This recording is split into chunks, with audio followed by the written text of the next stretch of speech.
lagi-lagi urusan mindset ya. Jadi kita jangan mudah dibelokkan gitu ya. Jangan mudah dibelokkan oleh sebuah opini gitu. Mahasiswa itu, aktivis itu kegiatannya biasanya ya duitnya dari minta. Saya sebagai orang yang dulu pernah aktif di organisasi, ya ketika ada adik-adik ke saya ada, ya saya kasih seukuran saya. Kan begitu ya. Jadi apa namanya? Kita jangan mudah di-framing orang bahwa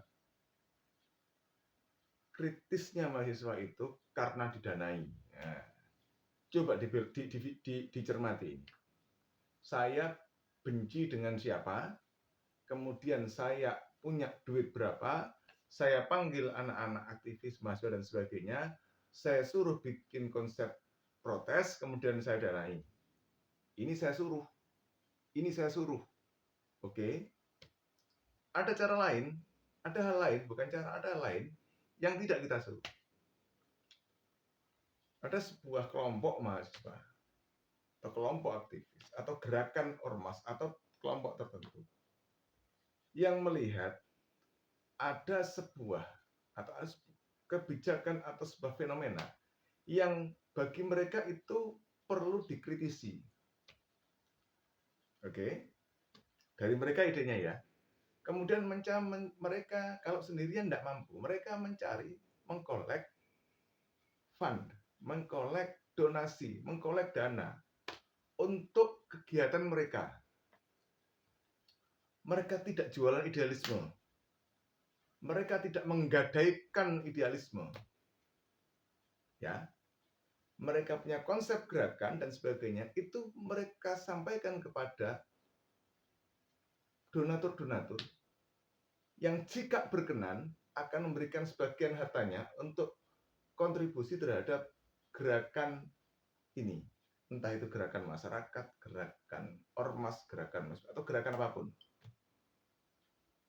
Oke? Maka mereka bergerak. Mereka kan dibiayai. Oh iya, mereka dibiayai. Nasi satu bungkus saja berapa harganya? Kalau tidak dibiayai kan tidak kuat. Bisa jadi dari urunan, bisa jadi dari minta. Jadi tolong dibedakan antara ini kan akhir-akhirnya ada mahasiswa atau mahasiswa. Mahasiswa yang disewa. Ya barangkali adalah yang punya model-model jualan idealisme itu saya yakin itu masih ada. Ya. Ada isu apa kemudian dijual gitu kan untuk gerakan dan itu menjadi profesi misalnya. Ya mungkin ada yang begitu itu. Dan saya pikir tidak hanya mahasiswa yang begitu itu. Mau demo, mbuh piroan. Pokok modal, pokok teko 150.000 tah piro kan. Oleh maem. Ya mungkin aja itu ada. Saya pernah mendengar itu. Saya juga pernah diajak begitu, tapi saya tidak berkenan. Tahun berapa dulu itu? Saya masih aktivis, masih muda, saya masih mahasiswa. Sarjana itu harganya sekian, ini harganya sekian, ada begitulah. Nah, tapi kan enggak sedegebiah uyah itu. Kabeh wong ngono. Ya semua ketika sudah di lapangan kan enggak bisa cari duit.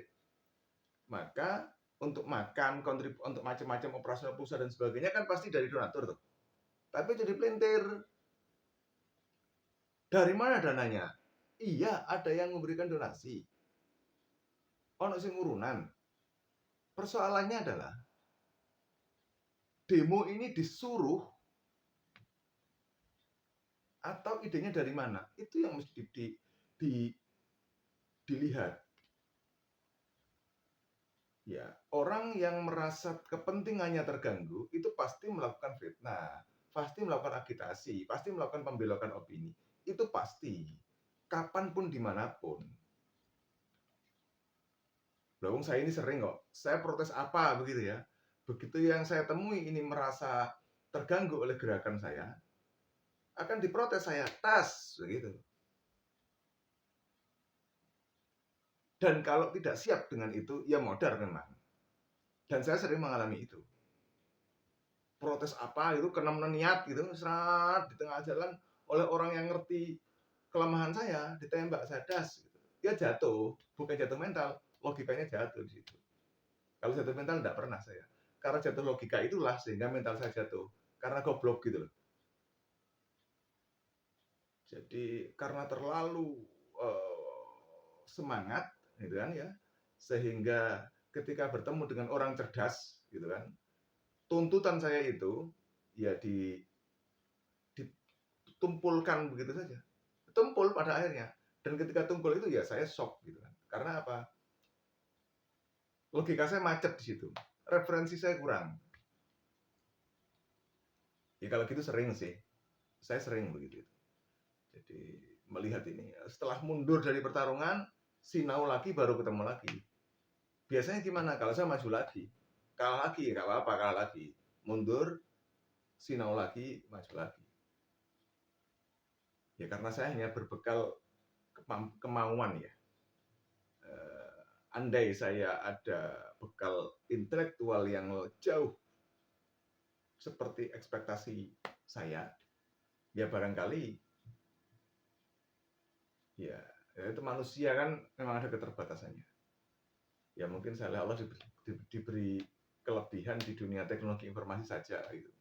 Sehingga ketika di dunia lain saya juga agak aneh. Ya alhamdulillah. Kembali lagi ke tadi.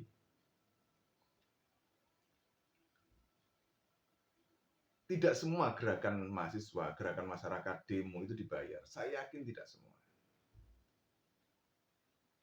Wong saya itu kalau mau demo kemudian dibayar, pikiran saya satu kok. Kalau bentrok, kemudian mati, apa? Gitu kan. Saya masih pegang, kalau saya ini masih pegang. Jika orang meniat baik, kemudian mati, kemana matinya sudah jelas. Tapi ketika niat jahat kemudian mati akan diukur, mana yang lebih dekat kematiannya ini, ke arah jahat atau ke arah baikan. Saya masih pegang itu, maka saya tidak berani melakukan sesuatu kejahatan ya yang sangat berisiko itu. Kalau yang tidak berisiko ya sangat berani. Gitu. Balik meneng. Kita jangan terbentuk, jangan terpengaruh oleh framing bahwa gerakan adik-adik mahasiswa itu atau gerakan demo siapapun itu kemudian itu dibiayai, disuruh bahasanya, bukan disuruh oleh kelompok-kelompok tertentu. Jadi itu framing. Jadi intinya satu, mau demo mau apa kegiatannya gitu kan. Duit itu dikonsolidir dulu agar mereka bergerak, atau mereka ingin bergerak dulu baru cari duit atau donatur, cari sumbangan, cari pensupport. Dua hal yang berbeda itu. Ya, jadi ya tapi untuk teman-teman yang biasa aksi, biasa menyuarakan sesuatu, jangan patah semangat. Biasa saja dengan nyinyir-nyinyir seperti itu. Tidak usah takut. Orang baik itu biasanya dimusuhi. Nahi mungkar itu banyak musuhnya, Mas. Bersuara itu banyak musuhnya. Iya, kalau memang sudah ngambil jalan situ, lanjutkan. Selama yang you suarakan itu benar. Yang you sampaikan itu adalah betul-betul dari hati, dari analisis, bukan karena kepentingan target tertentu. Oke ya?